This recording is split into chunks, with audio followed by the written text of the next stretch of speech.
할렐루야, 반갑습니다. 오늘 말씀의 제목은 자기를 아는 지혜입니다. 어느 날 새벽 공원에서 한 환경미화원이 열심히 청소를 하고 있었습니다. 근데 이른 새벽이다 보니까 인적도 드물었지만 또 서로를 쳐다봐도 누군지 알 수 없는 짙은 어둠이 있었죠. 그 바닥을 열심히 쓸고 있는 그 환경미화원이 어느 지점에서 깜짝 놀랐습니다. 왜 그러냐면 거기 보니까 어떤 한 사람이 벤치에 앉아서 뭔가 골똘히 생각을 하고 있는 거예요. 얼마나 놀랐겠어요. 그래서 그 사람이 당신 누구요? 깜짝 놀라서 물었어요. 그랬더니 그 벤치에 앉아있던 사람이 이분을 향해서 나도 지금 내가 누구인지 그것을 생각하고 있었어 라고 하는 철학자의 글을 본 적이 있습니다. 고대로부터 지금에 이르기까지 그리고 앞으로도 두고두고 계속되는 질문 중에 하나가 뭐냐면 나는 누구인가? 이런 질문입니다. 최근에 그 가수 나훈아 씨가 신곡을 발표했는데 테스 형이죠. 테스 형. 누군 줄 아십니까? 소크라테스. 너 자신을 알라 했던 그 철학자의 말이 생각이 납니다. 이 내가 누구인지 아는 게 왜 그렇게 중요할까? 그거 한번 생각해 보셨어요? 너 알라고 하는데 그게 왜 그렇게 중요하지? 손자병법에 보게 되면 지피지기면 백전불태라 하는 그런 말이 있습니다. 자기를 알고 상대를 알면 백전백승, 백전불태다. 그래서 우리가 운동을 할 때, 그리고 뭔가 사업을 하더라도, 심지어 목회를 하더라도 나의 장점이 뭐고 나의 단점이 무엇인지를 알고 그곳의 환경에 대해서 장단점을 우리가 정확하게 알게 되면 성공적으로 그 일을 잘 성취할 수가 있습니다. 그래서 모든 것의 출발은 나를 아는 데서부터 시작이 돼요. 그래서 이 시간에는 내가 알아야 될 5가지 영역에 대해서 간단하게 말씀을 드리고자 합니다. 첫째는 뭐냐면 생리적인 자기 이해예요. 뉴욕타임즈 최장기 베스트셀러로 올렸던 책이 하나 있는데 마이클 로이젠 등이 쓴 내 몸 사용 설명서라는 책이 있습니다. 그게 2007년도에 우리나라에 번역이 됐는데 그 겉표지에 추천서에 이런 내용이 있어요. 이 책을 읽는 것은 명문 의과대학을 다니는 것과 같다라고 얘기를 합니다. 의외로 사람들이 자기의 생리적인 현상을 모르기도 하고 무시하기도 해요. 여러분, 우리가 생물 시간에 위가 어떻고 장이 어떻고 콩팥이 어떻고 그래 그게 무슨 기능을 하지, 그거는 알아요. 그런데 내 몸에 있는 장의 기능에 대해서 아는 사람은 별로 없어요. 그렇죠? 네. 제가 지금부터 한 16년 전에 2004년도 12월 23일 날 간이식을 받았어요. 그래서 저희 큰아들이 군대 가기 직전에 간이식을 받게 됐는데 그때부터 3개월마다 한 번씩 저는 병원에 가가지고 혈액 검사를 합니다. 그러면 간 수치, 신장 수치, 염증 수치, 황달 수치, 이 수치만 몇 개를 봐요. 그래가지고 그걸 보고 이 사람의 내 지금 간 상태가 어떻고 신장 상태가 어떻고 당뇨가 있고 없고 이걸 봐가지고 거기에 적절한 처방을 해줍니다. 근데 만약에 그러한 것들을 내가 진료를 받지 않는다면 어떻게 되겠어요? 이 내 속에 있는 내가 가지고 있는 내 몸이지만 이걸 몰라가지고 이게 점점 악화되어서 더 심각해질 수도 있겠죠. 2주 전에 그 추석이었죠. 추석 마지막 날 때쯤 이게 배탈이 난 거예요. 막 속이 막 쓰려.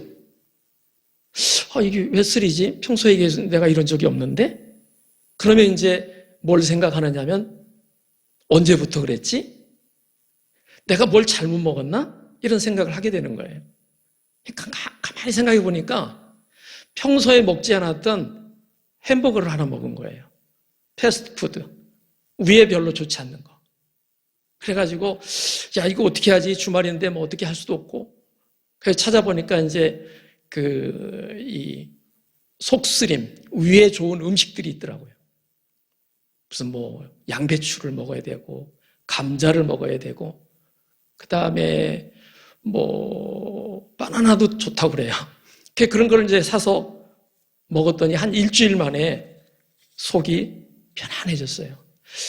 속이 편하다는 게 이렇게 중요하구나 하는 것을 제가 한번 느끼게 됐습니다. 여러분, 내 몸에 지금 뭔가 이상이 생겼어요. 머리끝에서, 배에서, 내 몸의 어느 부분에서 지금 뭔가 지금 나에게 계속 사인을 주고 있는데 내가 만약에 그거를 알아차리지 못하거나 알아차렸다 할지라도 별거 아니겠지 하고 무시해버린다면 어떻게 될까요? 내 건강의 문제는 점점 심각해져요. 그런데 오늘 본문의 말씀에도 나와 있지만 너희 몸은 하나님의 영이 거하는 성전인 줄을 너희가 알지 못하느냐? 우리의 몸은 내게 아니죠. 하나님께서 나에게 선물로 주신 거룩한 성전입니다. 근데 일부 사람들은 이 내 몸을 함부로 해요. 내 몸을 해치는 음식을 먹기도 해요. 내 몸이 상하는데도 신경 별로 안 써요. 이거는 하나님이 기뻐하는 삶이 아닌 거죠. 그래서 건강을 잘 관리하는 것은 하나님의 뜻이고 특별히 이제 앞으로 목회를 하기 위해서 준비하고 있는 여러분들에게 있어서는 너무나도 중요하다 하는 사실입니다. 그 다음에 두 번째는 심리적인 자기 이해예요. 생리적인 자기 이해를 잘하면 몸의 건강을 유지할 수가 있지만 심리적인 자기 이해를 잘하면 정신 건강에 큰 도움을 받을 수가 있어요. 그런데 심리라고 하는 게, 마음이라고 하는 게 보입니까? 안 보여요. 보이지 않는 마음을 보일 수 있도록, 알아차릴 수 있도록 하는 게 뭐냐면 심리 검사라고 하는 거예요. 그래서 지능이라는 거, 흥미검사, 만족도 검사, 이게 다 눈에 보일 수 없는 것을 눈으로 보일 수 있도록 만든 거란 말이에요. 그 중에 이제 MBTI라고 하는 성격 유형 검사가 있어요. 이 세상에 수없이 많은 사람들이 있는데 이 MBTI를 개발한 마이어즈와 브리그스의 부녀가 70년에 걸쳐서 만든 거예요. 16가지 성격이 있는데 이건 뭘 근거로 해서 만들었느냐면 사람은 누구나 자기가 선호하는 것이 있다라고 하는 전제에 근거해서 만든 거예요. 예를 들어서 여러분 오른손 쓰기를 좋아합니까? 왼손 쓰기를 좋아합니까? 사람마다 달라요. 그러면 오른손잡이는 왜 오른손을 쓰세요? 왼손도 있는데. 물어보면 어릴 때부터 그렇게 습관이 돼서요. 그래요. 맞아요. 그럴 수도 있어요. 그런데 또 다른 중요한 이유가 있어요. 왜 그러느냐? 그 손을 쓰는 게 편하니까 그래요. 오른손잡이에게 왼손으로 글씨 쓰라고 해보세요. 불편해요. 사람은 불편한 거를 싫어해요. 편한 걸 좋아해. 그래서 서 있는 것보다 앉아 있는 게 편하고 앉아 있는 것보다 누워 있는 게 편한 거예요. 그래서 그런 거에 근거해서 한 성격 유형을 예를 들자면 외향형이 있어요. 외향형은 관심이 바깥에 있는 거예요. 그러니까 사람 만나는 거 좋아해. 반면에 내향형은 뭐냐? 바깥에 사람 만나는 거 별로 안 좋아해. 그냥 사무실에서 컴퓨터 앞에서 일하고 그리고 내 자신의 내면을 들여다보는 걸 참 좋아해요. 그렇기 때문에 사람들은 이 내향형이냐 외향형이냐 이거를 알아야 돼요. 근데 내향형은 외향형이 이해가 안 돼요. 왜? 내향형이라는 안경을 가지고 외향형을 보기 때문에 저 사람 왜 이렇게 나대? 사람을 쟤는 너무 좋아하는 것 같아. 너무 가벼운 것 같아. 반면에 외향형은 내향형을 보면 이해가 안 돼요. 쟤는 왜 이렇게 좀 수줍어해? 조용히 해? 쟤 혼자 있으려고 그래? 사람들이 이렇게 서로 자주 이렇게 만나고 그러면 좋지 않을까? 이해가 안 되는 거예요. 그러나 MBTI라고 하는 이런 거를 해보면 쟤는 외향형이라서 그런가 보다 하고 이해할 수가 있어요. 가끔 대학생들 중에 커플들이 MBTI 검사하러 와요. 왜냐하면 이 두 사람이 티격태격 다툰단 말이에요. 왜 다툴까? 성향이 달라서 다투어요. 네. 그래서 목회를 할 때도 이런 거를 아는 목사님들은 교인들에게 MBTI 검사를 한번 해요. 그렇게 해서 우리 교회의 전도부장과 신교부장을 임명하려고 그러는데 누구를 임명할까? 당연히 기본적으로 믿음은 있어야 되겠죠. 근데 이 MBTI를 모르는 목사님은 내향형의 집사님을 임명을 했어요. 내향형의 집사님이 생각할 때 믿음은 있지만 목사님 저는 사람 만나고 막 이렇게 하는 거를 좀 불편해요. 그러니까 저를 시키지 말아주세요라고 거부를 해요. 그러면 목사님 뭐라 그래? 집사님 믿음이 없구만. 목사가 시키면 아멘으로 받아들여야지 하고 그것을 거부하는 사람을 믿음이 없다고 그래요. 여러분 어떻게 생각하세요? 사람의 마음을 몰라서 그렇게 하는 거예요. 그렇기 때문에 우리의 마음을 알 필요가 있는 것이다. 그다음에 세 번째는 정서적인 자기 이해라는 게 있어요. 기분 어때? 잘 모르겠어. 뭐 먹고 싶어? 아무거나. 이건 뭐예요? 모른다는 얘기예요. 여러분, 내 마음의 지금 기분이 컨디션이 어떤 줄 알아야 돼요. 그 다음에 그걸 알아야 표현할 수 있어요. 그걸 표현하지 않으면 저 사람이 내 마음의 상태를 알지 못해요. 얼마 전에 그랬죠. 90대 노인이 내가 얼마나 힘든 거를 왜 당신이 몰라 해가지고 88세 할머니를 죽였단 말이에요. 자기가 얘기를 해야 알지. 자기가 얘기도 안 하는데 어떻게 알아요? 얼마나 웃겨요. 그렇죠? 그래서 내 감정을 느끼고 그리고 그것을 인식해서 표현하고 그런 사람이 다른 사람의 마음도 알 수가 있어요. 내가 내 마음을 모르는데 나 아닌 다른 사람의 마음을 어떻게 알 수가 있겠어요? 그런 사람을 감수성이 떨어진다고 그래요. 공감 능력도 없어요. 목사님은 공감 능력이 뛰어나야 돼요.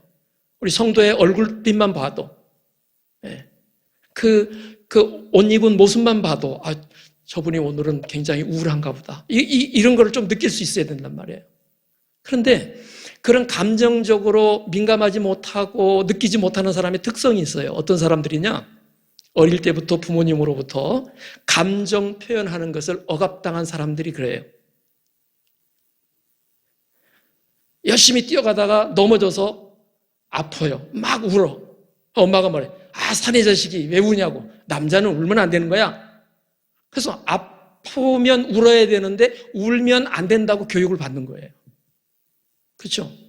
밥 먹을 때 그냥 오손도손 얘기도 하고 재밌게 얘기해야 되는데 밥 먹는데 경박하게 막 웃는다고. 즐거운데 즐거움을 표현하지 못하게 해요. 그러면 어떤 일이 생겨요? 스프링이 있는데 스프링을 누르면 탁 튀어오르잖아요. 이걸 한 10년 동안 누르고 있어 봐요. 나중에는 스프링이 회복이 안 돼요. 마찬가지로 내가 슬플 때 슬퍼할 줄 알고 기쁠 때 기뻐할 수 있도록 그거를 표현을 해야 되는데 그거를 표현하지 못하도록 외부로부터 계속 억압을 받으면 내가 진짜 느끼는 감정에 둔감해져요. 슬퍼도 슬플 줄을 몰라요. 기뻐도 기쁨을 몰라요. 내가 내 마음을 그렇게 못 느끼면 당연히 다른 사람의 마음도 못 느끼겠죠. 문제가 생기는 거예요. 과거에 제가 아는 어떤 목사님이 아들이 대학생인데 어느 날 갑자기 심장마비로 세상을 떠났어요. 너무너무 슬픈 일이죠. 장례식장에 가서 정말 그 목사님을 부둥켜 안고 저도 한참 울었어요. 너무나 슬퍼서. 그런데 그 장례식장에 어느 선배 목사님이 오셨어요. 그러더니 이 아들을 20대 아들 하나밖에 없는 아들을 떠나보낸 그 아버지에게 뭐라고 한지 아십니까? 아무개 목사 회개해. 아무개 목사는 딸을 잃고 교회 가서 강대상에서 회개했어. 당신도 회개하라고 이렇게 얘기를 한 거예요. 그래서 그 목사님이 너무너무 화가 났어요. 당신 목사야? 가시오. 그랬어요. 여러분, 지금은 너무너무 슬픈 거예요. 그 아들의 죽음 앞에서 얼마나 슬퍼요. 그러면 그 슬픔을 공감해주고 위로해줘야지. 아마도 그 선배 목사님은 뭔가 자녀가 세상을 먼저 떠나면 아버지가 무슨 큰 죄를 지어서 그랬을 것이다라고 하는 그런 가치관이 굉장히 강했을 것 같아요. 그러니까 그런 식으로 정죄하고 판단하는 얘기를 했겠죠. 여러분, 슬픈 건 슬픈 거예요. 그 성경에 로마서에 뭐라고 그랬어요? 너희는 즐거워하는 자들로 함께 즐거워하고 우는 자들로 함께 울라. 공감을 하라고 그랬단 말이에요. 근데 이게 안 된다면 내 감정에 지금 문제가 있는 거예요. 그래서 내 감정의 상태를 잘 이해하고 표현할 수 있어야 된다. 다음에 네 번째는 사회적인 자기 이해예요. 이거는 대인 관계에 대한 자기 이해를 말하는 거예요. 여러분 앞으로 이제 목회자가 된다면 정말 목회를 잘하고 싶겠죠. 어떤 사람이 목회를 잘하겠어요? 물론 영성이 있어야 되겠죠. 그런데 기도의 능력은 있지만 대인관계를 잘못해가지고 상처 주는 목회자들 있습니다. 설교는 너무너무 잘해요. 대인관계 못하는 목회자들 있습니다. 이것은 사회적인 자기 이해가 떨어진 사람들의 모습이에요. 1, 2년 만에 한 번씩 교회를 옮겨 다니는 목회자가 있었습니다. 궁금했어요. 저분은 왜 1, 2년 만에 한 번씩 저렇게 자꾸 교회를 옮겨? 가만히 보니까 이분은 가는 곳마다 성도들하고 사이가 안 좋아. 그러다 보니까 의견이 달라요. 목사님이니까 집사님한테 막 야단을 치는 거예요. 본인이 사실은 잘못해놓고도 그걸 집사가 믿음이 없다는 걸로 막 야단을 쳐요. 그러면 그 성도가 어때요? 상처받겠죠. 그 상처받으면 그 상처받은 집사님이 목사님의 설교가 은혜가 되겠어요? 안 되죠. 그래서 한 명씩 두 명씩 떨어져 나가지고 나중에는 목사님 가족밖에 안 남아. 더 이상 있을 수 없으니까 교회를 자꾸 옮기는 거야. 이거는 그 목사님의 문제가 있는 거예요. 마음에 상처가 있고 대인관계를 할 줄 모르는 이 심각한 문제가 있는 거예요. 여러분 신학교 시절에 주변 사람들하고 어울리지 못하고 왕따처럼 혼자 다니는 사람이 있다면, 그게 편한 사람이 있다면 그거 치료해야 돼요. 그 문제 해결해야 돼요. 그게 해결이 안 되면 목회자는 성도들과의 관계를 어떻게 하느냐가 중요한데, 네. 로마서 12장 18절에 뭐라고 있어요? 할 수 있거든 너희로서는 모든 사람들과 화목하라고 그랬어요. 예수님께서도 산상보훈에 화평케 하는 자가 복이 있나니 저희가 하나님의 아들이라 일컬음을 받는다고 그랬어요. 예수님이 하나님과 인간 사이에 단절된 관계를 회복시키기 위해서 오셨듯이 목회자는 예수를 안 믿는 사람을 예수 믿게 하는, 화평케 하는 중보자가 돼야 돼요. 예수 믿는 사람끼리 문제가 생기면 이 둘의 문제를 풀어줄 수 있는 피스메이커가 돼야 돼요. 그러려면 내가 대인관계를 잘하는 사람이 돼야 돼요. 그렇지 않으면 그걸 못하는 거예요. 그래서 이 부분에 대해서 나는 잘하고 있는가? 이게 안 되면 내가 뭐가 문제지? 잘하려면 어떻게 해야 되지? 이 문제가 해결이 돼야 돼요. 마지막 5번째는 성경적인 자기 이해입니다. 이거는 평신도들도 다 알아요. 네. 설교 시간에 워낙 목사님들이 강조했어요. 우리는 하나님의 형상을 따라 지음받은 존재입니다. 그런데 죄를 지어서 타락했습니다. 타락한 존재가 돼서 구원받지 못할 존재가 됐는데 예수님을 믿음으로 하나님의 자녀가 됐고 왕같은 제사장이 됐습니다. 우리는 새로운 피조물입니다. 이건 모르는 사람 별로 없어요. 그런데 안타깝게도 일부 목회자들은 이것만 강조해요. 지금까지 얘기했던 앞에 5가지에 대해서는 별로 신경을 쓰지 않습니다. 그러나 만약에 그런 식으로 우리가 성경적이고 신학적인 인간 이해만 한다면 우리 인간의 아주 작은 부분만 알고 있는 거예요. 왜? 하나님께서 인간을 만드실 때 영, 육, 혼으로 3가지로 구성을 했어요. 그래서 육체적인 자기 이해를 하려면 생물학적이고 생리학적이고 의학적인 자기 이해가 있어야 돼요. 그리고 혼적인 거, 심리적이고 정서적인 것을 이해하려면 심리적인 자기 이해, 정서적인 자기 이해, 이 부분에 대한 이해가 있어야 돼요. 그리고 영적인 이해는 방금 우리가 얘기했던 그런 부분이죠. 이런 것들이 다 우리가 이해되어야 오해하지 않고 그 사람을 정말 전인적으로 이해하는 거예요. 그렇지 않으면 어떤 문제가 생기느냐. 토요일 저녁에 야간 일을 하느라고 주일날 와가지고 그래도 내가 주일은 지켜야 되겠다 해가지고 예배 참석해서 설교를 듣는데 꾸벅꾸벅 졸아요. 그러면 어떤 목사님들은 공개적으로 막 창피를 줘요. 집사가 돼갖고 말이야 앞에서 꾸벅꾸벅 존다고 잠마귀가 들어가서 그렇다고 그래요. 여러분 정말 그런가요?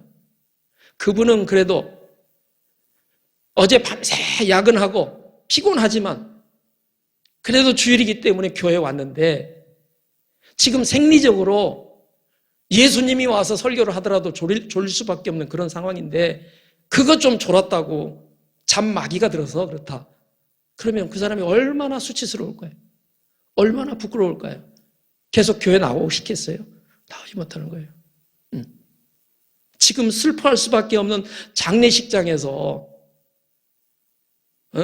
이 사람 죽어서 천국 갔는데 왜 우느냐고 이래요. 지금 천국 가지 않았던 것 때문에 우는가요? 더 살아야 되는데, 더 사명이 있는데 너무나도 빨리 간 그 사람이 또 남아있는 사람들이 너무나 안타까워서 슬퍼하는 거 아니에요? 이런 거에 대해서는 이해가 전혀 없는 거예요. 천국 가는데 왜 슬퍼하느냐 이거야. 장례식장에서. 이거는 영적인 인간 이해밖에 하지 않기 때문에 그래요. 말씀을 마치려고 합니다. 여러분들은 성경 열심히 공부해야 되죠. 신학 공부 열심히 해야 됩니다. 그런데 플러스 인간에 대한 이해를 해야 돼요. 인간 공부를 해야 돼요. 저 사람이 왜 저러지? 저 사람이 왜 저런 식으로 얘기하지? 왜 저런 식으로 행동하지? 그 사람의 심리와 행동에 대해서 잘 알아야 돼요. 그래서 제가 보니까 신학부의 상담에 관련된 과목이 그리 많지는 않은 것 같은데 여러분 개인적으로라도 성격 심리학 공부해야 돼요. 발달 심리학, 청년, 노인, 장년, 발달 심리학, 발달에 따라서 어떻게 변하는지 공부해야 돼요. 이상 심리학, 왜 우울하고 왜 불안하고 조현증은 왜 이상 심리학 공부해야 돼요. 관계 심리학, 설득 심리학 공부해야 돼요. 이거는 목회를 안 하는 사람도 공부를 해요. 왜?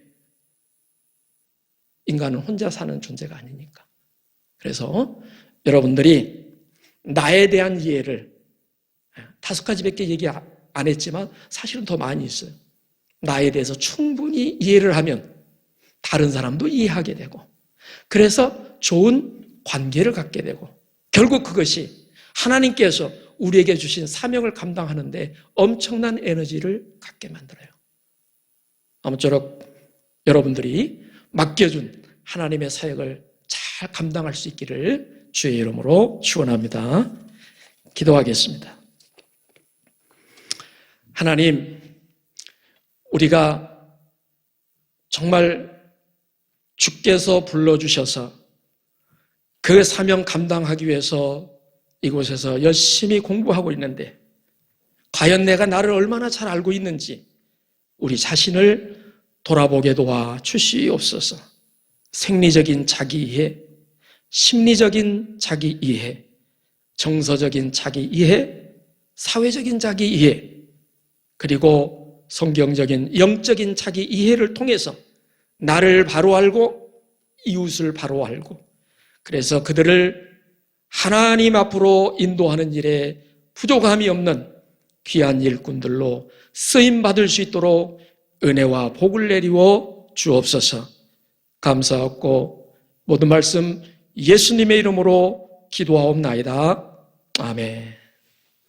지금은 우리 주 예수 그리스도의 은혜와 아버지 하나님의 극진하신 사랑하심과 때를 따라 도우시는 성령님의 감화, 감동, 교통하심의 역사가 오늘 말씀을 듣고 나를 알고 하나님을 알고 내 주변 사람을 알아서 맡겨진 사명을 잘 감당하기 원하는 하나님의 모든 백성들 위해 지금으로부터 영원토록 함께 계실지어다. 아멘.